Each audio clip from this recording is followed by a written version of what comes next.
প্রিয় এলাকাবাসী, ওই আমরা কোনাপাড়া যুব প্রবাসী উন্নয়ন সংগঠনের পক্ষ থেকে কোনাপাড়া মসজিদের বড় মসজিদের সামনে বড় মসজিদের সামনে এই রাস্তাটা হলো এই অবস্থা, যে গাড়ি ঘোড়া অ্যাক্সিডেন্ট হয়। হ্যাঁ, এই যে এইদিকে, হ্যাঁ গাড়ি ঘোড়া অ্যাক্সিডেন্ট হয়। এই রাস্তাটা বরট করার লাগে আমরা একটা ইয়ান্ত আছে, ওই যে এইদিকে দেখানো পাচ্ছি কালাহান বাচ্চু বাড়ির সামনে এই অবস্থা, গাড়ি উল্লে যায়, পল্লিকায় যায়। অনেক আজকে নাকি 2-3 বার গাড়ি অ্যাক্সিডেন্ট হওয়ার অবস্থা ছিল।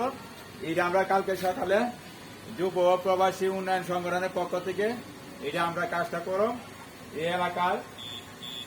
এই এলাকায় যাতায়াতের জন্য ওই এলাকার বা বিভিন্ন এলাকার মানুষের সুবিধার ক্ষেত্রে, গাড়ি ঘোড়া চলার সুবিধার ক্ষেত্রে যে আমরা কালকা করবো ইনশাল্লাহ সকালের কাছে দেওয়া চাই যুব প্রবাসী উন্নয়ন সংগঠনের পক্ষ থেকে।